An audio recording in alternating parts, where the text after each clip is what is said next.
Welcome everyone to Univar Solutions Flex Forward webinar on plant-based milks. We want to thank you all for joining and hope you will find this webinar informative. All participants will be able to ask questions at any time during the presentation by simply clicking the question box and typing your question. Only the presenters will see the questions, and we will reserve some time at the end to answer as many as possible. We're going to start with a quick safety share, and it's really about healthy immune systems.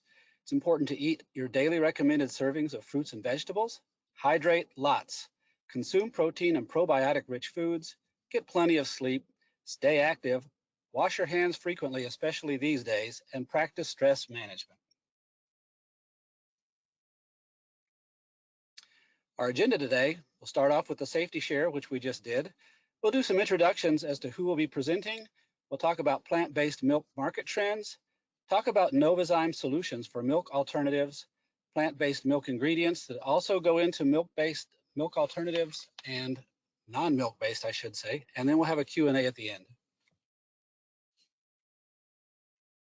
Our presenters today will be myself, Charles Purcell. I'm with Univar Solutions now in my 14th year.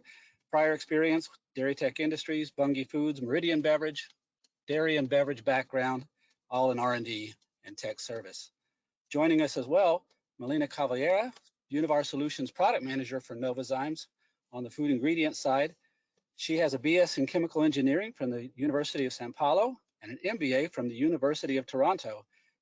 Vast experience in the chemical and food industries, formerly with Dow Chemical. And finally, James Chapa, Scientist and Technical Services from Novozymes North America. James has a BS in Food Science from NC State, an MS in Food Science from Purdue University, and has been in the food and beverage industry for quite a while with Allied Blending and Solvera Specialties.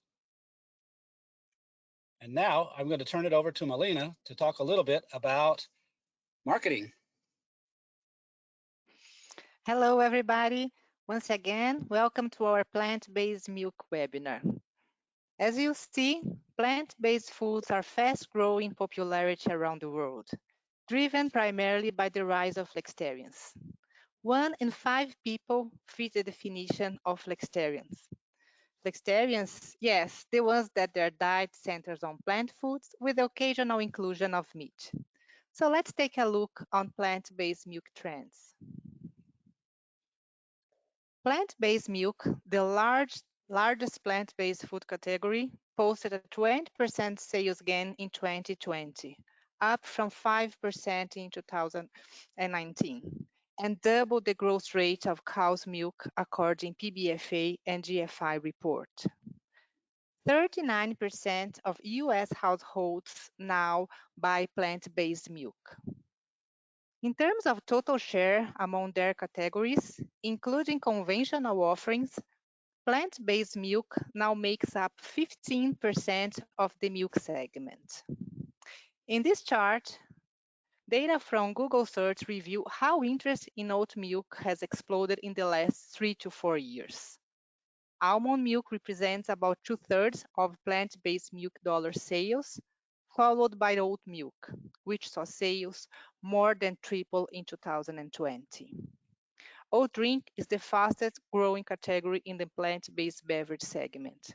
And this is because oat drink have one of the best nutritional profile among dairy alternatives, and also because it's known for its benefits when it comes to sustainability.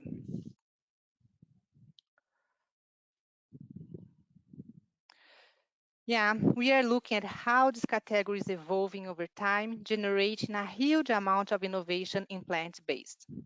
Health-conscious consumers are hungry for plant-based foods and alternative dairy sources to improve health and flex toward a better lifestyle. Transparency and meaningful storytelling on how we produce, transport, and consume food plays a significant role in addressing clean label consumers' demand. According to Innova Consumer Survey, 3 in 5 global consumers say that they are interested in learning more about where their food comes from and how it's made. Another important trend is related to immune system. As a result of the pandemic, consumers continue to prioritize immune health. 54% of global consumers say that due to COVID-19, they have spent time educating themselves on ingredients and procedures that can boost their immune health. Research and interest in the microbiome for digestive health and personalized nutrition will also accelerate. In this chart from Mintel, you can see that vitamin, mineral fortification, and added calcium claims dominate in plant-based drinks launches, while probiotic, digestive health, and immune claims are notable in plant-based yogurt.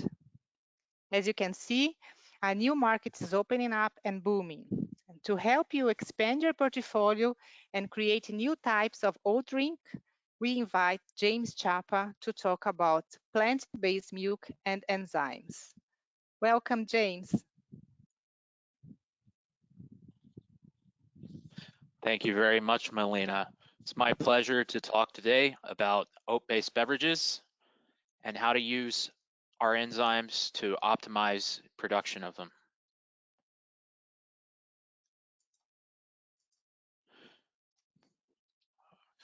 So to introduce oat-based beverages, we're going to take a deep dive into the technical aspects and look at the structure and properties of starch, how we use enzymes to degrade starch into individual sugars. Then we'll look at proteins and solubilizing protein from oats so that that's a component of your beverages as well. We'll look at how to apply Novozymes Oat-Beverage Concepts in a particular manufacturing process. We'll look at the sensory properties that you can generate in these oat-based beverages and the specific quantities of sugar and protein that you can expect to solubilize into your oat beverages using our complete oat-based beverage 360-degree toolbox. So if we look at the structure of a starch granule, we should start here because oats are around 60 to 70% starch, and that is the primary component that is going to come from the oats in your oat-based beverage. And so what is starch? It's the way that plants store energy. So it's a crystalline arrangement of amylose and amylopectin molecules highly organized into this granule structure that you see in the first photograph on the left. So if we use an electron microscope, we can zoom into a single starch granule. And in the second picture, you can see how the internal structure is organized into these concentric rings that are like the growth rings of a tree.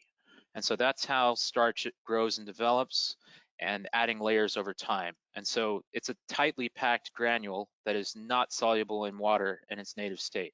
And you may have noticed that when you're cooking with starch, it will settle in the water unless the water is hot. So if we look more closely at the starch, we can see that it comes in two distinct forms. So we have amylose and amylopectin. The amylose is less branched than the amylopectin, which is higher molecular weight and more branched. And so the linear amylose is easier to break down and results in less viscosity when heated in water than the amylopectin. Both of them are polymers of glucose, and we can describe these polymers in terms of their degree of polymerization, where DP1 is glucose, DP2 is maltose, DP3 is maltotriose, and larger molecular weight dextrins are DP4+. Now we know that DP3 through DP10 can impact sweetness perception, so it's not quite as simple. Quantifying sweetness is not quite as simple as just measuring DP1s and DP2s. But with the right application of enzymes, we can break these large polymers down to individual sugar molecules. So what happens when you heat starch in water?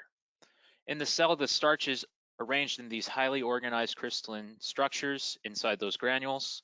And so we see that gelatinization takes place as the temperature of the water increases. And so the amylose and amylopectin actually will leach outside of the granule surface, and this results in an increase in viscosity in the solution. So what you see in these pictures from under the microscope are the rupture of the starch granules as heating progresses. And so the gelatinized starch becomes accessible by the amylase enzymes because it's outside of that tightly wound crystalline structure. And so now amylose and amylopectin molecules can actually be accessed by the amylase enzymes. And so for enzyme activity, you have to gelatinize the starch. And for oats, that means you need to heat the oats above the gelatinization temperature of oats, which tends to be higher than the mid 60 degrees Celsius. So we typically recommend starting at 70 or even 80 degrees Celsius to completely gelatinize the oat starch. So if we look at the degradation of starch, we can see here is this looks like an amylopectin molecule because you can see the branch points. And so you can see how alpha amylases, beta amylases, multigenic amylases, and glucoamylases actually go in and start to break individual components off of the larger molecule. And so an alpha amylase is a endoacting enzyme, and it will go in and cut these alpha limit dextrins, linear oligosaccharides, glucose, and maltose molecules off of the amylose or amylopectin in a sort of indiscriminate fashion. It doesn't care what it's making, but this helps to decrease the molecular weight of the starch. And then a beta amylase or a multigenic specific amylase will go in and cut specifically maltose from the starch chain, whereas a glucoamylase or glucogenic amylase will generate primarily glucose. And so you can use these in manufacturing oat beverages that have particular properties of sweetness and thickness. Now, if we switch gears to protein, another component from the oats that you want to extract into your oat-based beverages. So in plant-based beverages, we also want to solubilize as much protein as possible because it's the nutritive component and it will improve your yield. And so there are some products on the market in North America that contain a little bit higher protein than others, around 3 grams per serving. And in some cases, that's because they've extracted more of the protein from the oats. So if you're looking to maximize your yield from the oats and to have more protein in the finished beverage, then protein hydrolysis is one of your options to help solubilize that protein. How does it work? There's two main classes of proteases, the endoproteases and the exopeptidases that you see in the figures here. So the endoproteases cut proteins into peptides from the inside, whereas exopeptidases cleave individual amino acids off of peptide chains.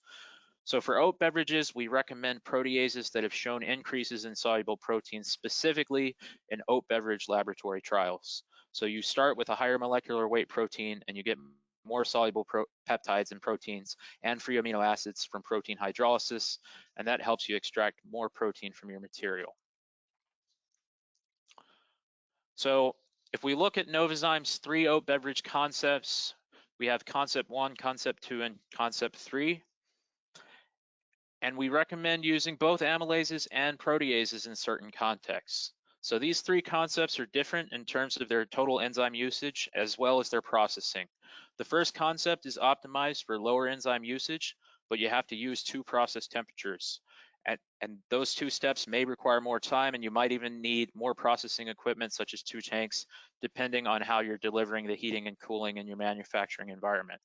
So the classic approach, concept 1, is a 2-step process optimizing for lower enzyme dose and you can generate a high maltose version or a high glucose version.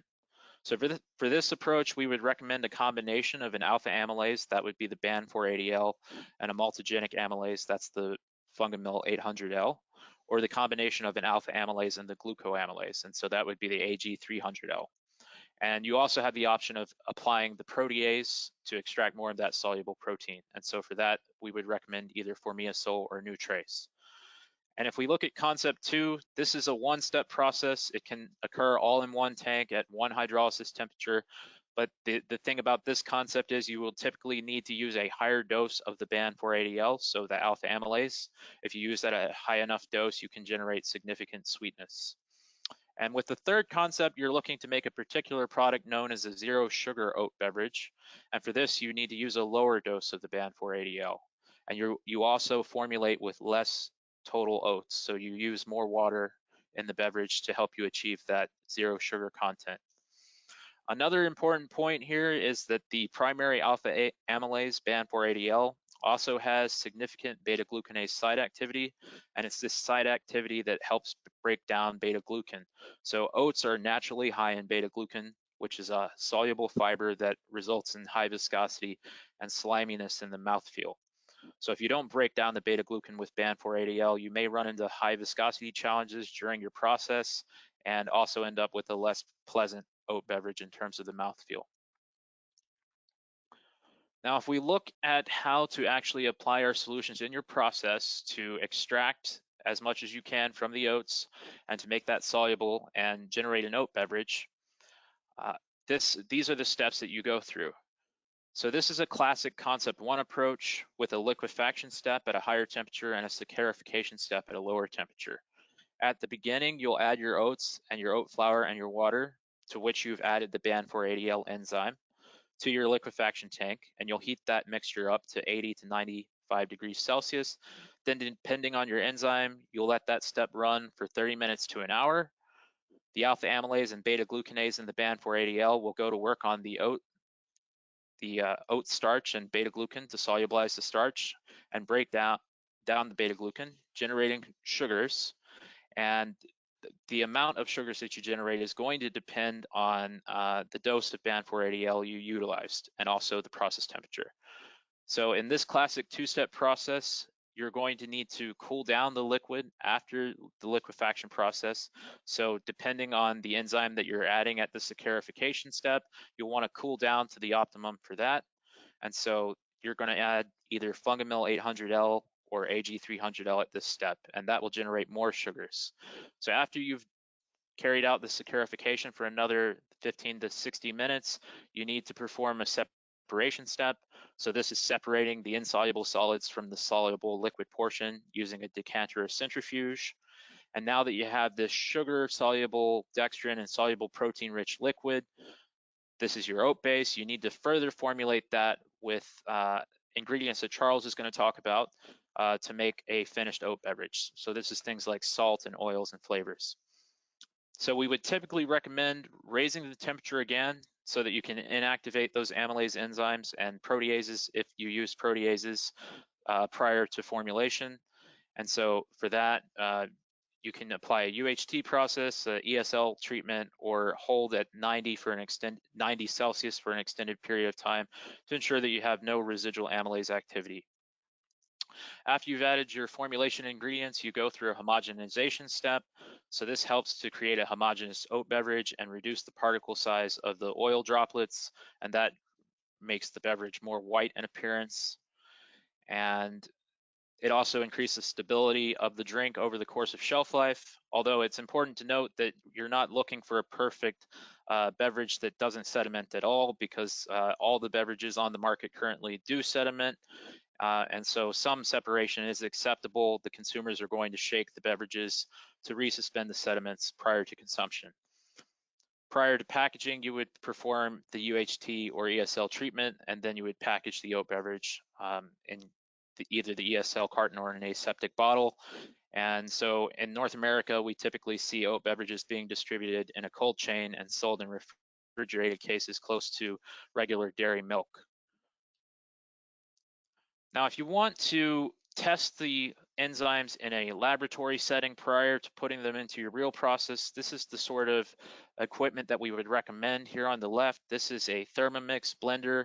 So it is capable of delivering a time temperature profile to the liquid on the inside and providing agitation throughout that time temperature profile. So it's a blender that heats and holds temperature.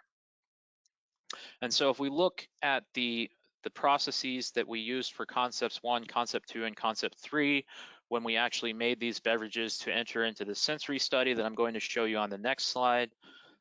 That's the sensory study conducted with the trained sensory panel at North Carolina State University. So these are the processes that we delivered to the beverages that we entered into those studies. And so for concept 1, concept 2, and concept 3, all concepts, we start by adding the BAN480L in the first step and carrying out the liquefaction for 30 minutes. So we're either at 80 degrees Celsius or 70 degrees Celsius for 30 minutes. Then we raise the temperature for inactivation if we're talking about concept 2 and concept 3, because that's the one enzyme step process for those. The only difference there is the dose and the dissolved solids. But if we were in the classic 2-step process, concept 1, then we would add the saccharification enzyme after cooling down to 50 degrees Celsius. And in this case, it's Fungomil that we add here. We also added the optional protease, so we added Nutrase, and we allowed saccharification to progress for 30 minutes, and then we also heated that up to the inactivation temperature.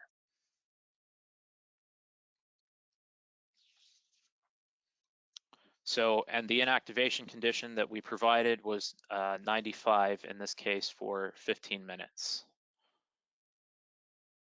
And so those were the processes that these beverages received, and we can compare these three product concepts in terms of their sensory characteristics. So I want to introduce you to this spider plot to begin with. So it's a sensory spider plot, and the axis shows an absolute intensity scale from a trained panel who rated the oat beverages from 0 to 15. So the max on this axis that I'm showing right now is actually 3. So 3 out of 15, you can see we're in the mildly flavored region of the sensory landscape. And so with regards to the key descriptors related to sweetness and viscosity, and I say those are key descriptors because those are what is really impacted by the enzymes working on the starch and the oats. So sweetness and viscosity.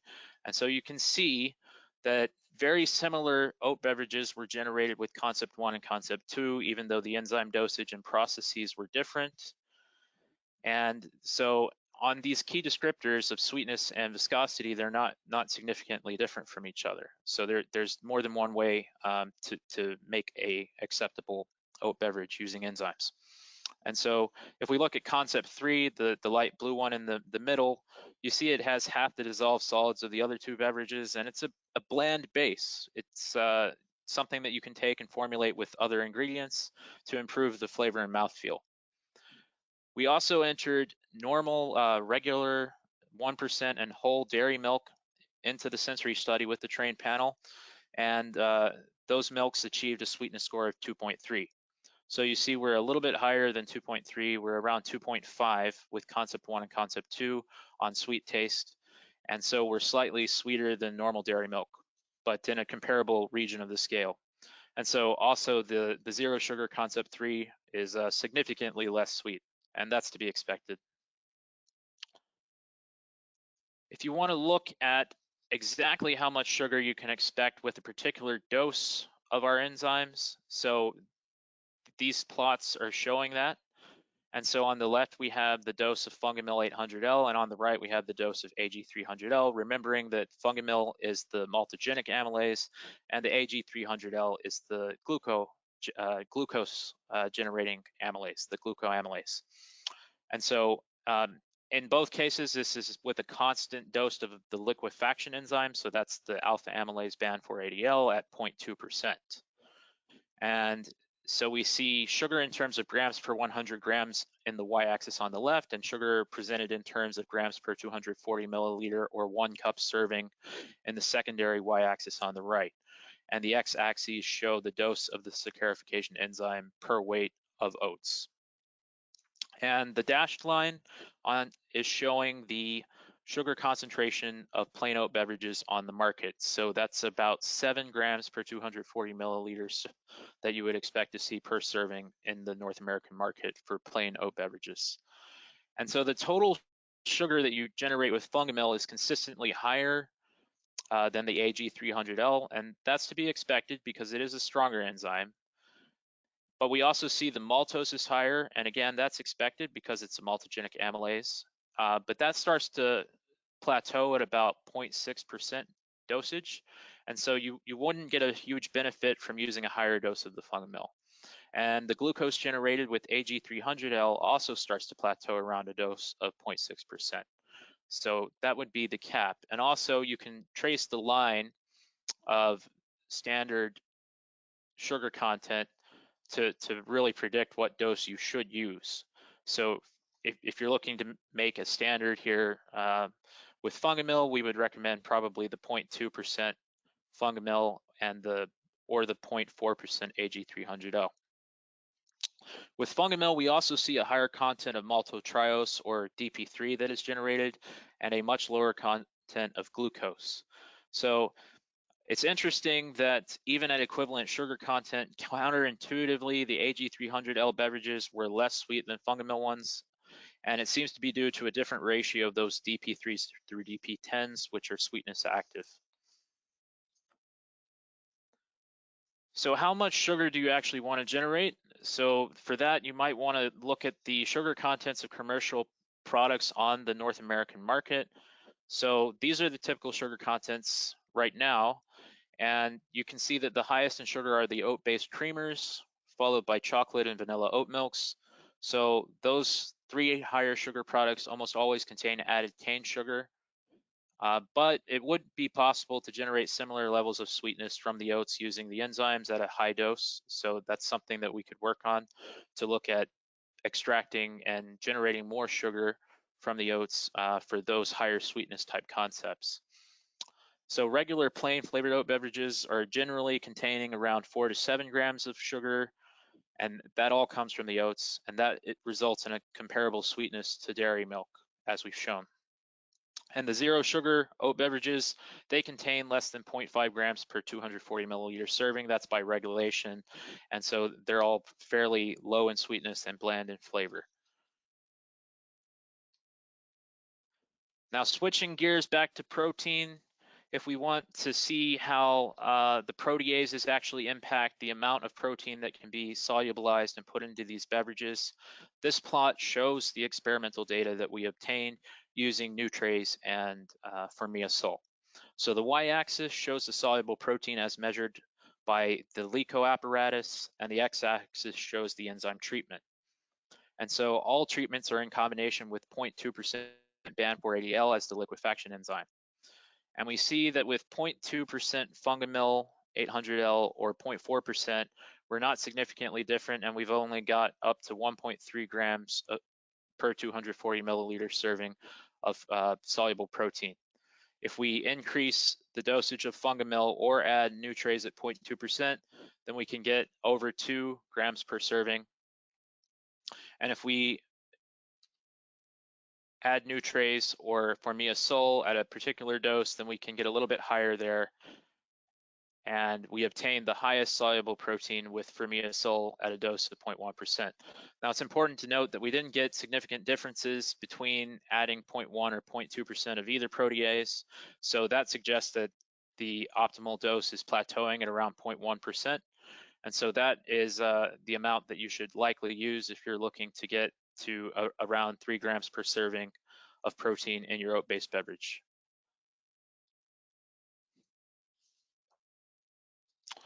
So this is our complete Oat 360 degrees toolbox. And we've looked at how these enzymes work. The Ban480L is the endo-acting alpha amylase with significant beta-glucanase site activity. And so that results in solubility with the lowest viscosity. And Ban480L is suitable for organic claim products as well. We offer 3 different saccharification enzymes for oat beverage applications. So Fungamil 800L is a maltogenic alpha amylase, as we've seen. Amylase AG300L is a glucoamylase. Both Fungamil and AG300L are suitable for organic claim products. Maltogenase L is a stronger maltogenic enzyme than Fungamil, and so that makes it an enzyme efficient choice for when an organic claim is not needed. It is not compliant for organic. We can also provide protein enhancement to oat beverage applications with either Nutrace or Formiasol. The Nutrace is suitable for organic claim products, but does not typically result in as much protein solubilization as the best-in-class Formiasol, which is the enzyme efficient choice when an organic claim is not required. And with that, I'd like to hand it back over to Charles, who is going to show you some further considerations for formulating a finished oat beverage. Great, thanks, James. That was great. So now you've got your finished oat milk, and what do you want to do with it? Is it what you need, or do you need to add more to it? I'm just going to run quickly through some of the additional ingredients that you might consider in formulating the ideal finished product. Creating the perfect plant-based milk alternative product requires the right balance of sweetness, texture, nutritional profile, and performance in the finished application. So let's have a look at some of the choices in each category. Choosing the right ingredients to enhance nutrition, rich texture, targets, and improve flavor are key to prototyping a plant-based milk alternative that will thrive in the market.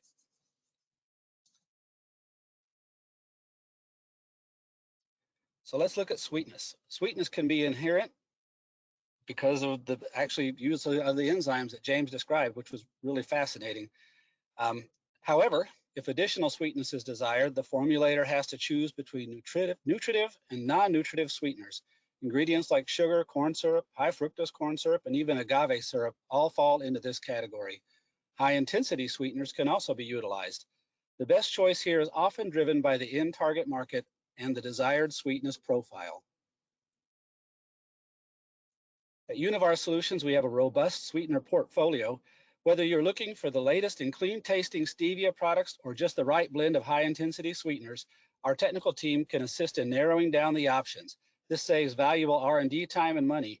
One of the most recent additions to our sweetener profile is allulose from Ingredion. Allulose is considered a rare sugar with virtually no caloric value. Incorporating allulose into your formula can avoid claims of added sugar. Texture and flavor quality directly drive repeat customers. Texture, also referred to as mouthfeel, can be enhanced with hydrocolloids such as carrageenan and gellan gum. In addition, these two hydrocolloids will aid in uniformly suspending insoluble mineral fortifiers. James touched on that too, that a lot of the oat-based products that are out there now do have some sedimentation that occurs. Just depends on how much you're trying to suspend and what the right choice is in the hydrocolloids. So if additional proteins are added to the formula, it may be necessary to add flavors that help mask off notes. So as I just stated, carrageenan and gellan gum both help with suspending any insoluble ingredients. In addition, carrageenan also contributes a rich, creamy texture not achieved with other hydrocolloids. CMC can help contribute mouthfeel to a low, no sugar formula like that of a full sugar formula. If vanilla or chocolate versions are to be formulated, cocoa powder and vanilla flavors are a must. Solvay offers both natural and synthetic vanillin and vanilla flavors that will not only give the beverages warm vanilla tones, but also will aid in blocking bitter notes that alternative protein sources might contribute. If the beverage is to be used as a creamer, an emulsifier will be required to keep the product homogeneous. Also, pH plays a critical role in beverage stability. Thermal processing can lower pH, resulting in undesirable texture and flavor. In order to avoid this pH drop, buffers are commonly needed. If the protein is prone to denature, it can be protected with the use of pH buffers and hydrocolloids. So emulsifiers tend to fall into two categories. There are those that are considered natural, and remember that in the United States, there's no legal definition of a natural emulsifier. Canada, on the other hand, has a very specific list of all ingredients that are considered natural. Lecithin, whether derived from soy, sunflower, or canola, is a great choice. Synthetics, such as SSL and mono and diglycerides, are commonly incorporated into plant-based creamers. Be sure to follow all applicable regulatory guidelines regarding use levels. Commonly used pH buffers include sodium and potassium phosphates, as well as citrates. In addition, Univar Solutions offers a unique label-friendly non-phosphate buffering system from ICL called Beca Plus DC8. Fortification of any plant-based milk alternative is always an important factor in developing a successful product. Heart-healthy fats and oils can provide flavor, cloud, and body. Further boosting the protein content by adding plant-based proteins is always an option, but can present flavor and textural challenges. Vitamin and mineral fortification can help round out the nutritional value of your beverage. And this list just gives a quick glimpse, it's an eye chart, I know, into some of the more popular mineral fortification options that we offer. In addition, we carry a full line of fats and oils. So in conclusion, enzymes play a critical role in the manufacture of oat-based milk alternatives. Once the oat milk has been achieved, the formulator has a broad choice of ingredients and attributes to work with to achieve the very best finished product possible. We at Univar Solutions can assist formulators with the right choice of ingredients to make your product launch successful. And now we're going to go back. If you would like to still ask a question, please be sure to click the question box and type out your question. We're the only ones that can see it, and we will try to answer as many of these as we can. Feel free to send those questions over. If we can't get to all of the questions, they will be answered in a timely manner after this presentation. So let's go. We're going to stop now for some questions and answers. Remember, you can ask right away here. So first question is, I'm going to let James answer this one. What will happen if the enzyme inactivation temperature is not properly reached? James? Okay, yeah, that's a great question. So what I would recommend that you do in this case is to actually quantify the residual amylase activity that you have. And so we can share with you particular methods that you can do that. One is a qualitative method. It will just show if there's any significant residual activity there. And for that, you just plate it onto an agar plate and look at the reaction. And so that will tell you if there's any residual activity, but that won't quantify it. So if you want to quantify how much residual activity you actually have, we have another method for that. It's colorimetric. And so you'll actually be able to measure specifically how much residual activity is there. And so one thing I would say is you should ask yourself, is it critical that there is residual activity? So for example, if you're making an oat-based beverage, you may be okay with having a small amount of residual activity because it's not going to significantly impact anything any further. You've already generated sugar and you've already conducted your separation. So it's really not an issue that you have active amylase there still. And so, you know, many products on the market do have a small amount of residual activity there still. So, but if you're looking at making something else with this oat base, for instance, a yogurt that you're going to add starch to, and you're adding that for viscosity to thicken the product, then you definitely do not want any residual activity there because it's going to break down the starch and change the product over time and result in a loss of that viscosity. So in that case, you should basically reconduct the thermal process if possible and ensure that you have completely inactivated the amylase. And, you know, I would definitely recommend, because every process is different, every substrate is different, the water is different, it's best practice to validate that you're inactivating the enzyme if that is critical for you. So to measure the amount of residual activity and optimize your process. Thank you. Great answer. All right. Second question we have here is for a fluid milk producer wanting to branch out into plant-based alternatives, can you assist with additional equipment recommendations? And James, I know that traditional milk processors have some capabilities as far as thermal processing and homogenization, but what do you think? That's a great question, Charles. So I think a traditional milk producer already has a lot of know-how and equipment that is certainly going to be useful to branch out into making plant-based beverages.